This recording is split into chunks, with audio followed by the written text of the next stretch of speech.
পরিষ্কার হয়ে যান। মানে আমার মহল্লার একজন মহিলা বলছে, হুজুর বলে তাবিজ পরা যাবে? বলে যাবে না মানে? 2-3 জুম্মা আগে বলছে মোবাইলে বড় বড় বাংলাদেশের মৌলবীরা বলছে শিরিক হবে। তা বললাম, ও যদি তাবিজ পরা শিরিক বলে তো আমি মোল্লা বলছি ঔষধ খাওয়াটাও শিরিক। ওকে দলিল দিতে হবে, বুঝেছেন না? ঔষধ খাওয়াটাও শিরিক। ওর চোখ দাঁড়িয়ে গেছে, বুঝেছেন? ইনি মাওলানা বলে কি ঔষধ খাওয়াটাও শিরিক? তা বলছি হ্যাঁ। বলে মানে আপনি তাবিজটা কোন উদ্দেশ্যে পড়ছেন?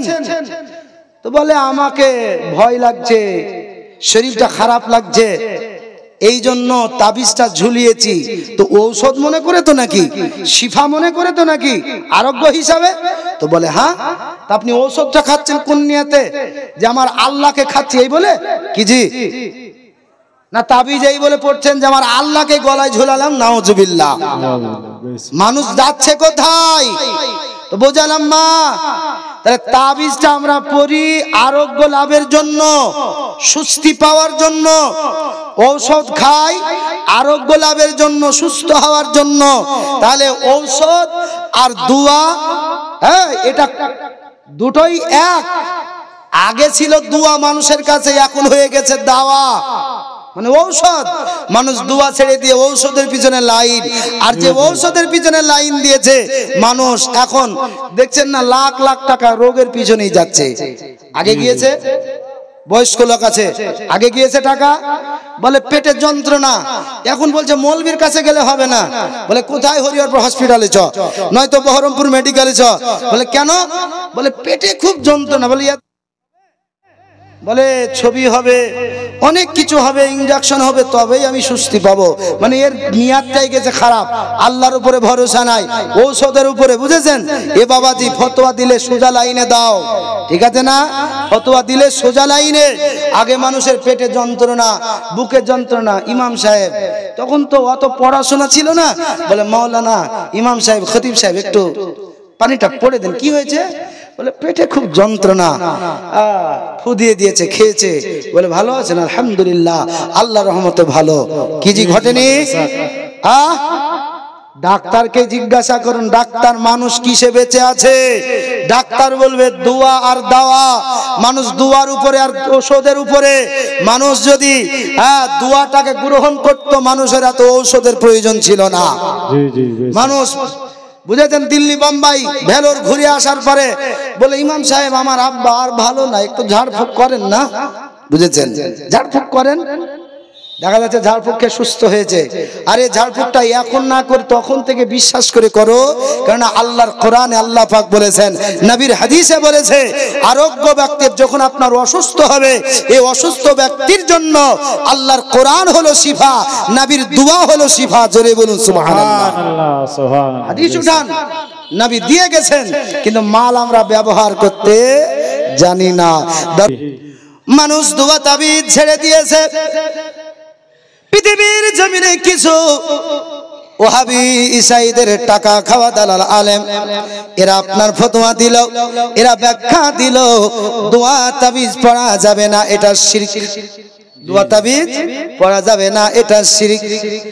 এ বাবাজি, যারা নবী প্রেমিক, হানাফি মাযহাব, শাফি, হাম্বলি, মালিকি, এরাই তো আহলুস সুন্নাত ওয়াল জামাত।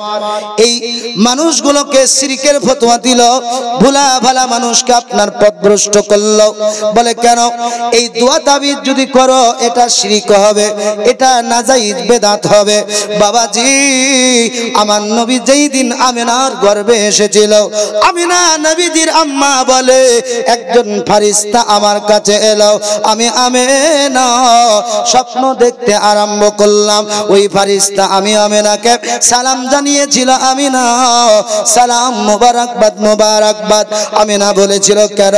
বলে ও আমিনা, তোমার শেখেমে যিনি, তিনি তাজদারে মদিনা, তিনি রাহাত কলব সিনা। আব্বাজান মুসলমান ভাইরা, আবার আল্লাহ রাব্বুল আলামিনের পবিত্র কোরআন 5 পারা, সূরাটির নাম সূরা নিসা, 80 নম্বর আয়াতে আল্লাহ রাব্বুল আলামিন, আল্লাহ তাআলা বিশ্ববাসীকে পৃথিবীর জমিনে সমস্ত মানুষকে আল্লাহ পাক জানিয়ে দিলেন, এ পৃথিবীর মানুষ, আমি আল্লাহ কোরআন নাজিল করেছি। আল্লাহ রাব্বুল আলামিন বলে, বান্দারে আমি আল্লাহ কোরআন নাজিল করেছি সমুদ্রের উপরে নয়, আমি আল্লাহ কোরআন নাজিল করেছি ওই উহুদ পাহাড়ের উপরে নয়, আমি আল্লাহ একজন নবীর উপরে কোরআন নাজিল করেছি, যিনি ইসমুহু ফিস সামাই আহমদ, আকাশে যার নাম রেখেছি আহমদ, ওয়া ফিল আরদি মুহাম্মদ সাল্লাল্লাহু তাআলা আলাইহি ওয়াসাল্লাম, জমিনে যার নাম রেখেছি মুহাম্মদ সাল্লাল্লাহু তাআলা আলাইহি ওয়াসাল্লাম। আবার আল্লাহ পাক বলেন, ওই নবীজির উপরে কোরআন নাজিল করেছে। আবার আল্লাহ রাব্বুল আলামিন বলেন, কোরআনের হিফাজতকারী আমি আল্লাহ, কোরআন নাজিল করেছি আমি আল্লাহ। আল্লাহ রাব্বুল আলামিন বলেন, ইন্না নাহনু নাযালনা যিকরা ওয়া ইন্না লাহু লাহাফিজুন। আল্লাহ রাব্বুল আলামিন বলেন, কোরআন নাজিল করেছি আমি আল্লাহ, আর কোরআনের হিফাজতকারী স্বয়ং আমি আল্লাহ। ও মুসলমান বাবাজি, আমার আল্লাহ রাব্বুল আলামিন কোরআন নাজিল করেছে আমার নবী মুস্তাফার উপরে, উঠান না 26 পারা। আবার আল্লাহ রাব্বুল আলামিন বলেন, যার উপরে কোরআন নাজিল করেছে তিনি অন্য কেউ নয়, তিনি হলেন মুহাম্মাদুর রাসূলুল্লাহ সাল্লাল্লাহু তাআলা আলাইহি ওয়াসাল্লাম। ও বাবাজি, কোরআন দিল মুমিনকে নবীজির উপরে নাজিল করে, ওরে মুমিন নবী বুঝার জন্য কোরআন দিলাম, কেননা কোরআন আর আমার নবী হলেন সাহেবে কোরআন।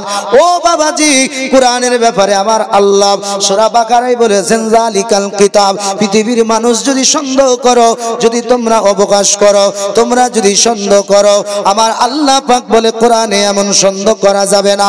সন্দেহ যদি করতে চাও, এই সন্দেহটা তোমাদের আমি আল্লাহ রাখি নাই, কেননা জালিকাল কিতাব, এই কিতাবের ভিতরে কোনো ভুল ত্রুটি নাই। জোরে বলুন সুবহানাল্লাহ। আব্বাজি মুসলমান, যদি কোরআনের জন্য যদি এত পাওয়ার দলিল হয়, যিনি সাহেবে কোরআন, যিনাকে আল্লাহ না দুনিয়াতে দিলে পারে কোরআনের অবতরণ হতো না, কোরআনের নাজিল হতো না, ওই নবীজির পাওয়ার কত। আবার আল্লাহ রাব্বুল আলামিন পবিত্র কোরআন শরীফ 5 পারা সূরাটির নাম সূরা নিসা 80 নম্বর আয়াতে আল্লাহ রাব্বুল আলামিন বলছেন, মাইয়ুতির রাসূলা ফাকাদ আতা আল্লাহ। পৃথিবীর জমিনে ও আমার বান্দারা, তোমরা নবীকে ধরে নাও, নবীজিকে মুহাব্বত করে নাও, ফাকাদ আতা আল্লাহ, আমি আল্লাহকেই মুহাব্বত করা হয়। জোরে বলুন সুবহানাল্লাহ।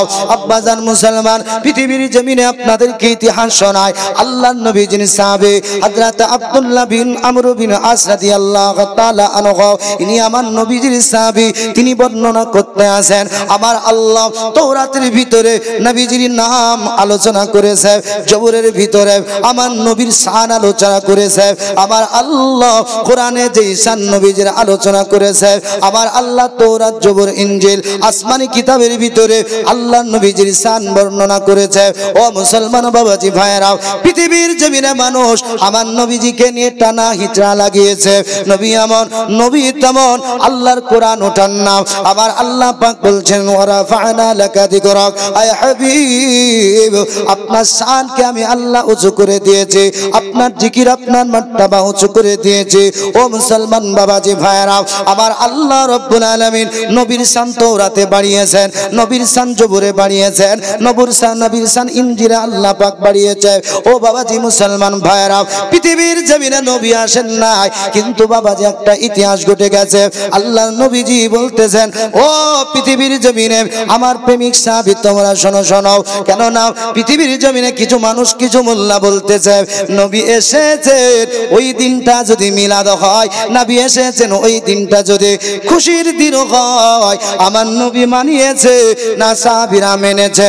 ও মুসলমান, আমরা এমন দলিল বাবজি খুঁজতে চাই, কিন্তু আমার নবী বলছেন, শোনো শোনো, পৃথিবীর জমিনে এমন একটা ইতিহাস নবী আমার বলে গেলেন। আল্লাহর নবী বলছেন, শোনো, আমার আল্লাহর কোরআনে ওই জিকিরটা 2 পারাতে আপনার করেছে, পারা নাম্বার 25, আমার আল্লাহ পাক রব্বুল আলামিন সূরাটির নাম হলো সূরা দুখান 37 নম্বর আয়াতে এই তুব্বার আলোচনা করেছে, এই বাদশার আলোচনা করেছে। আমার আমার নবী জবান মোবারকায় যেই বাদশার কথা 1000 বছর পূর্বে আল্লাহর নবী দুনিয়াতে আসেন নাই, নবীর 1000 বছর পূর্বে একজন বাদশার কথা আল্লাহর নবী বলেছেন। ওই বাদশার কথা আমার আল্লাহ 25 পারাতে সূরা দুখানের ভিতরে আল্লাহ পাক করেছেন। 26 পারা ওঠান সূরাটির নাম হলো সূরা কালাম। আমার আল্লাহ 14 নম্বর আয়াতে এই তুব্বার আলোচনা করেছে, এই বাদশার আলোচনা করেছে। ও মুসলমান বাবাজি ভাইয়েরা, আমরা নবী পেয়ে নবী আমার বলতে পারলাম না, কিন্তু তৃতীয় তুব্বা, এই তুব্বায় আউয়াল হুমির বিন দারদা আল্লাহর নবীজিকে দেখেন নাই, কিন্তু কানে শুনেছিল আসমানের বাণী, কানে শুনেছিল তৌরাত জবুরের বাণী। তিনি নবীর প্রেমে পাগল হয়ে নবীজির প্রতি ঈমান এনেছিল 1000 বছর পূর্বে। জোরে বলুন সুবহানাল্লাহ। কতদিন পূর্বে? 1000। আল্লাহর নবীজির প্রতি ঈমান এনেছিল। আচ্ছা বাবাজি, ফতোয়া আপনাদেরকে দিতে হবে, যারা আমার নবীকে বর্তমান মানতে চাই না, কিন্তু 1000 বছর পূর্বে তুব্বা নবী মেনেছে, নবীর প্রতি ঈমান এনেছে, যে জান্নাতি না জাহান্নামী, ফতোয়া আপনাদেরকে দিতে হবে। জান্নাতি। কি গো? জান্নাতি। কেননা আদম নবী বলেছে লা ইলাহা ইল্লাল্লাহ মুহাম্মাদুর রাসূলুল্লাহ। আমাদের কালেমা হলো নবীজির কালেমা। তোমরা বলবে লা ইলাহা ইল্লাল্লাহ আদম সফিউল্লাহ। কেন? তোমরা আমার উম্মত, আর আমরা যার কালেমা পড়ব তিনি হলেন মুহাম্মাদুর রাসূলুল্লাহ। জোরে বলুন সাল্লাল্লাহু আলাইহি ওয়াসাল্লাম। আব্বাজান মুসলমান ভাইরা, আল্লাহর নবী আমার বলেন পৃথিবীর জমিনে নবী আসেন নাই, 1000 বছর আগের ইতিহাস নবী আমার বললেন। কিছু মানুষ বলছে নবী কিছু জানে না, নবী উম্মি, নবী নিরক্ষর, নবী হলো মূর্খ। নাউজুবিল্লাহ। ওরে বাবাজি, কোন অ্যাঙ্গেলে কথা বলেছে? ও তোবা না করলে ওর বিবি তালাক হয়ে গেছে। যে এমন বাক্য বলেছে তারও বিবি তালাক, এমন বাক্যতে যে আপনার মত পোষণ করেছে তারও বাপজি বিবি তালাক। কেননা আমার নবী মুহাম্মাদুর রাসূলুল্লাহর শিক্ষার কাছে সমস্ত নবীদের শিক্ষা হার মেনেছে। জোরে বলুন সুবহানাল্লাহ। কেন? আল্লাহ বলছেন ও আল্লামাকা মা লাম তাকুন তাআলাম। হাবিব, আপনি যাহা জানেন না আমি আল্লাহ তাহা শিখিয়ে দিয়েছি। জোরে বলুন সুবহানাল্লাহ। আচ্ছা, একজন সায়েন্সের মাস্টার যদি বলে তোমাকে 1 বছরে সায়েন্সের যা বিষয়বস্তু ছিল সব শিখিয়ে দিয়েছি, আচ্ছা ওকে সায়েন্সের ব্যাপারে মূর্খ বলবে? কে বলেন? বলবে? বলেন না। বলে কেন? বলে ডিগ্রিওয়ালা মাস্টার বলেছে ওকে 1 বছরে তৈরি করে দিয়েছি। তো আমার আল্লাহ বলছে শোনো, দুনিয়ার শিক্ষক যদি পাওয়ারওয়ালা হয় তো মানুষ তার কাছে বাচ্চা দেয়, ঠিক না? বড় শিক্ষিত হলে, জ্ঞানওয়ালা হলে বাচ্চাকে ওখানে ওই জায়গাতে দেয়, বলে বাচ্চাটা ভালো শিক্ষিত হবে। আর যখন শিক্ষিত হয়ে যায়, বড় হয়, তখন বলে কার ছাত্র জানো? বলে কার? বলে ওই যে আব্দুল সাত্তার, সায়েন্সের পাকা মাস্টার কিংবা ইংলিশের বড় শিক্ষিত টিচার, ওর কাছে পড়িয়েছি। তখন মানুষ কি গাওয়া দেয়? না না, ঠিকই আছে, বাচ্চা তো ভালো হবে। কে? বলে নাদান, তুমি কোরআন বুঝলে না। আমার আল্লাহ রাব্বুল আলামিন বলেন দুনিয়াতে আমার নবীকে আমি কারো শিক্ষক বানাইনি, আমি আল্লাহ নিজে আমার হাবিবের শিক্ষক। সুবহানাল্লাহ। তুমি মুখ দিয়ে বললে আল্লাহ আলিমুল গায়েব, আর অন্তর দিয়ে তুমি আল ঠেলছো। তুমি জবান দিয়ে স্বীকার করলে আল্লাহ আলিমুল গায়েব, আল্লাহর কাছে সমস্ত জ্ঞান, কোনো জিনিসের আপনার সুবাইদ নাই।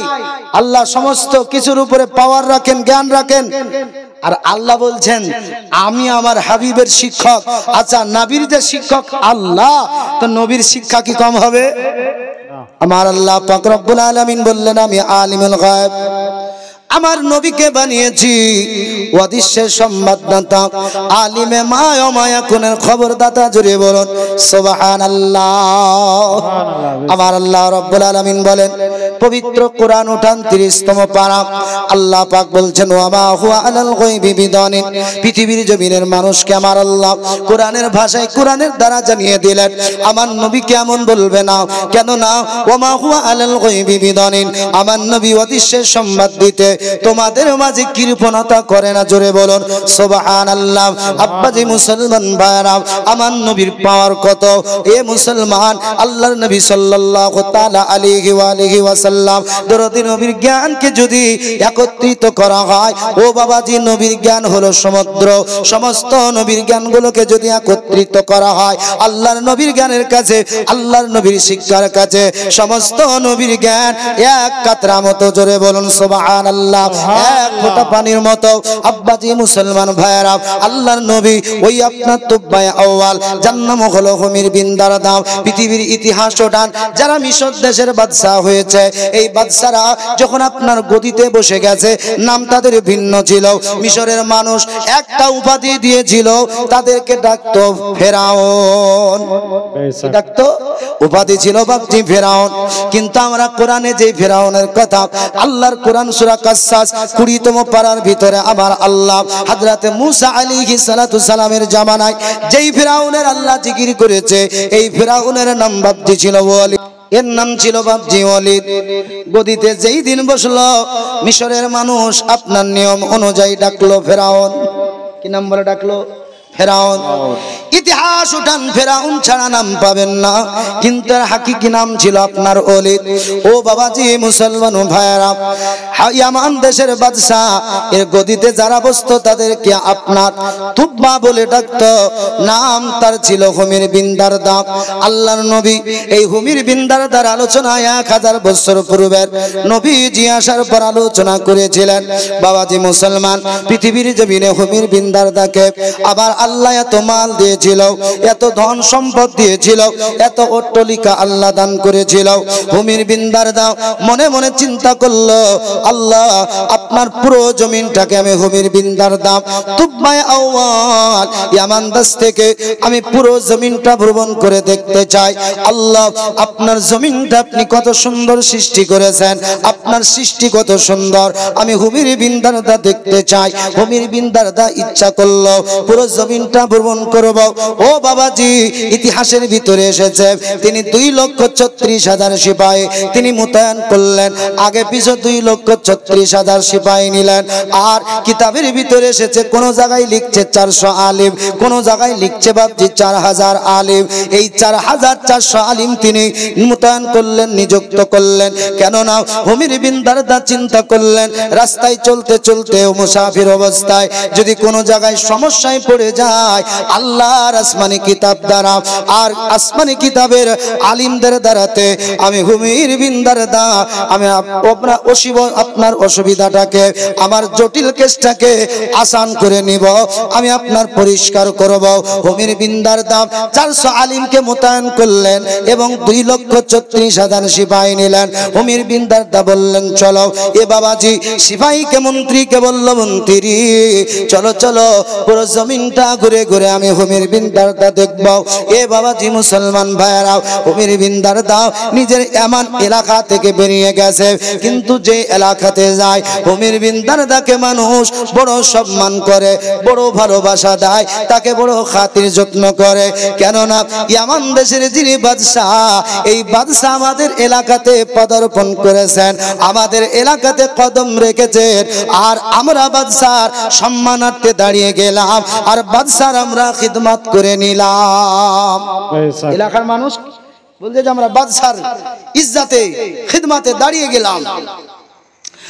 মুসলমান বাবাজি, আমাদের দেশের যিনি প্রাইম মিনিস্টার নরেন্দ্র মোদী, এই নরেন্দ্র মোদী যদি বলে হরিহরপাড় থানা আমি ভ্রমণ করব, বাবাজি যে রাস্তাগুলো কোনোদিন সুন্দর হয়নি রাস্তা আগেই সুন্দর হবে কিনা?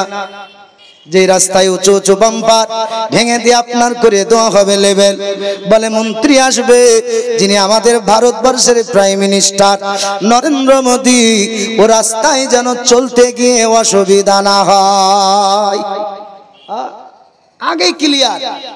বাপরে বাপ, সরকারের ছোটখাটো মন্ত্রী এলে রাস্তায় চলা যায় না নাকি? হ্যাঁ, এত গাড়ি আর এত গাড়ির আওয়াজ। বলে কি গো? বলে আর বলো না, সরকারের কর্মকর্তা মন্ত্রী আসছে। মন্ত্রীর যদি এই হাল হয়, ওদের দিকে পর্দাটা লিভিয়ে গেছে, মা বোনদের দিকে পর্দাটা লিভিয়ে গেছে। পর্দামান যেখানেই থাকুন না কেন এসে ঠিক করে যান।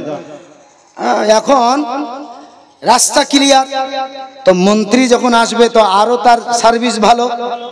আব্বাজান মুসলমান ভাইয়ারা, হুমির বিন দারদা বললেন, আমি যে এলাকায় যাই ওই এলাকার মানুষ আমাকে বড় সম্মান শ্রদ্ধা করলো। হুমির বিন দারদা বলছেন, আমার সিপাহীদের খাবার বন্দোবস্ত করলো। আমি চলতে চলতে এমন একটা গ্রাম, এমন একটা এলাকায় প্রবেশ করলাম। হুমির বিন দারদা বললেন, নগর কখনো শহর কখনো জঙ্গল, চলতে চলতে একটা গ্রামে প্রবেশ করলাম, যে গ্রামটার নাম হলো বর্তমান মক্কা। পূর্বের নাম ছিল বাবজি বাক্কা।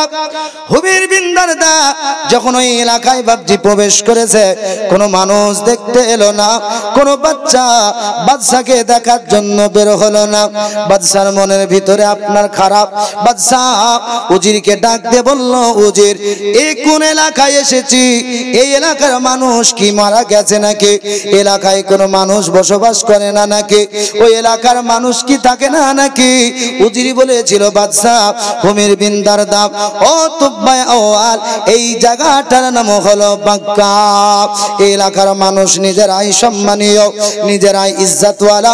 কেননা আপনি নিজে এসেছেন দুনিয়া ভ্রমণ করতে, আল্লাহর জমিন ভ্রমণ করতে, আর আপনাকে মানুষ শ্রদ্ধা জানায়, মানুষ আপনাকে সম্মান জানায়। ও বাদশা তুব্বা, এখন আপনি যে এলাকায় এসেছেন এই এলাকার মানুষ আপনি বাদশার চাইতেও তারা সম্মানীয়। হ্যাঁ, উজির বলে, কেন? ও বাদশা তুব্বা, এই এলাকায় একটা ঘর আছে, ঘরটার নাম হলো খানে কাবা। এই ঘরটা আল্লাহ পাকের মহান স্রষ্টার ঘর। এই ঘরের জন্য তারা ইজ্জতওয়ালা, এই ঘরের জন্য তারা শানওয়ালা। বলে কেন?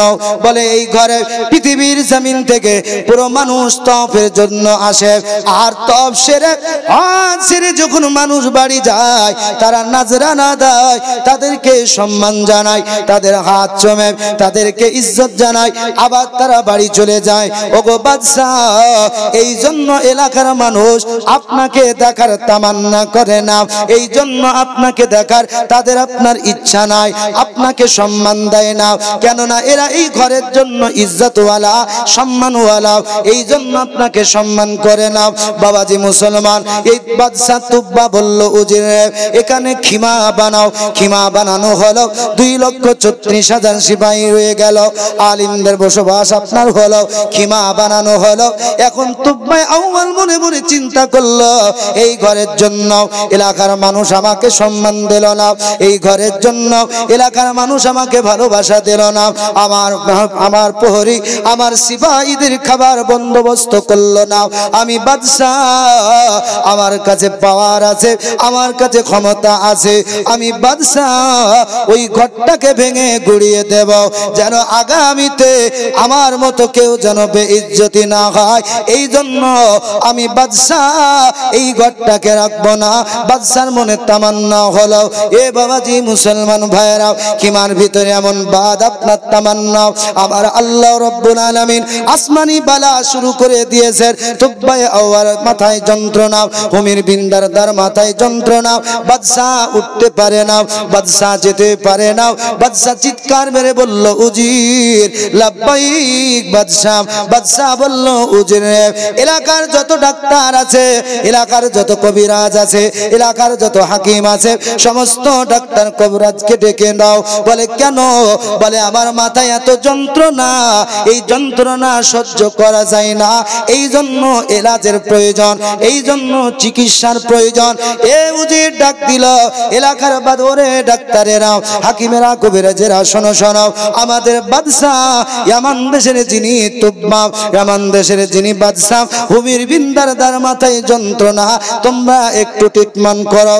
বাবাজি সমস্ত আপনার কবিরাজ এলো, ডাক্তার এলো, আসার পর এই তুব্বার যখন আপনার এই চিকিৎসা শুরু হয়ে গেল, এ বাবাজি চিকিৎসায় আপনার কোনো ফল এলো না, চিকিৎসায় কোনো অবনতি, আপনার উন্নতি এলো না, অবনতি ঘটে গেল।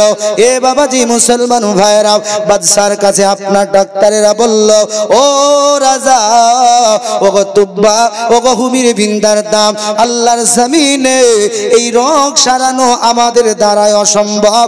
ও গো রাজা, আমরা পারবো না, আপনার জন্য আমাদের কাছ থেকে লা এলাজ, আপনার জন্য কোনো চিকিৎসা হবে না। তুব্বা আউয়াল মনের বড়, আপনার মনটা বড় খারাপ।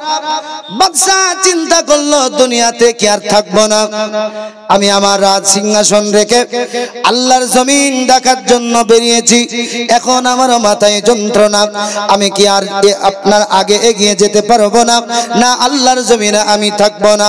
আব্বাজি যখন বাদশা চিকিৎসা লা এলাজ হয়ে গেল, চিকিৎসা আর আপনার হবে না, বাবাজি এমন সময় ওই 2,36,000 সিপাহীর মধ্যে একজন সিপাহী ছিল আল্লাহর জমিনে আপনার তাবিয়াত করা চিকিৎসা, যাকে আপনার রুহানি চিকিৎসা বলা হয়েছে।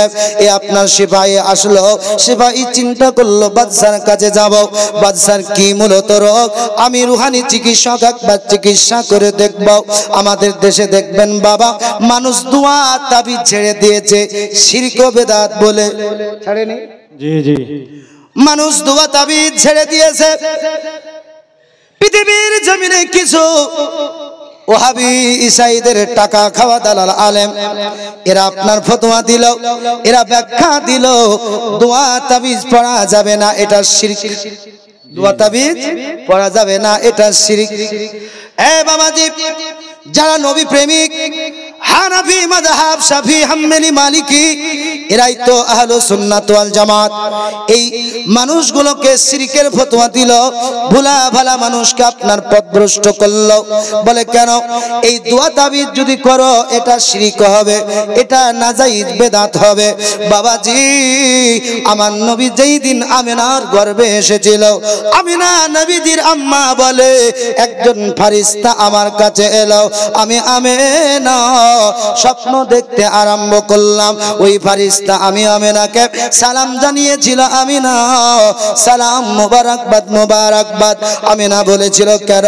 বলে ও আমিনা, তোমার সেকেমে যিনি, তিনি তাজদারে মদিনা, তিনি রাহাত কলব সিনা। আমিনা, তোমার সেকেমে যিনি, ইনি দোজাহানের বাদশা। আমিনা, আমি দুইটা কারণে তোমার কাছে এসেছি আল্লাহর পক্ষ থেকে। ও মুসলমান, আমিনা বলতেছে, ফারিস্তা ডাক দিয়ে বলল, আমিনা, তোমার বাচ্চা যেই দিন দুনিয়ার জমিনে আসবে, আল্লাহর নবী যেই দিন দুনিয়াতে ভূমিষ্ঠ হবে, ওই দিন আল্লাহর নবীজির গলা মোবারকায় একটা সোনার তাবিজ দিয়ে গেলাম, এই তাবিজটা তুমি পরিয়ে দিও। সুবহানাল্লাহ। আর নবী দুনিয়াতে আসবে, অন্য কোন নাম রাখবে না, একটি নাম রাখবে, নামটা হলো মুহাম্মদ সাল্লাল্লাহু তাআলা আলাইহি ওয়াসাল্লাম। আচ্ছা, আল্লাহর রাসূলের গলাতে যদি তাবিজ পরিয়ে দেওয়ার হুকুম হয়, তো আপনার আমার হবে কি না? কি গো? কিছু মানুষ এমন ফতোয়া খোঁজে, আল্লাহর নবী কি করেছে? আরে হাদিস কোরআন পড়ে দেখতো, সবই আছে, আসলে আমি পড়তে জানি না, ঠিক না? আল্লাহ ডাকলে সাড়া দিবে, আসলে আল্লাহকে ডাকতে জানি না। এখন যদি কেউ বলে আল্লাহ সাড়া দেয় না, এটা বোঝা যাবে, বিশ্বাস করা যাবে? বলে না। আব্বাজান মুসলমান ভাইয়েরা, আমাদেরকে শিরকের ফতোয়া দিয়েছে। উঠান মুসলিম শরীফের হাদিস, আল্লাহ নবী বললেন, খুব সাবধানে শিরকের ফতোয়া দেবে, খুব সাবধান। বলে কেন? যদি আমার উম্মত শিরক না করে, তাকে যদি শিরকের ফতোয়া দাও, আমার নবীজির হাদিস মুসলিম শরীফের ভিতরে আল্লাহর নবী বলেছে, ওই ফতোয়াটা তার গায়ে গিয়ে লাগবে যদি সে শিরক না করে। বুঝতে পারছেন কথা আমার? আচ্ছা, তাবিজটা পড়লাম, আচ্ছা কোন নিয়াতে? শিফার নিয়াতে। যারা এখন ফতোয়া দিল যে তাবিজ পরা শিরক, আচ্ছা আপনাদের কষ্ট হচ্ছে?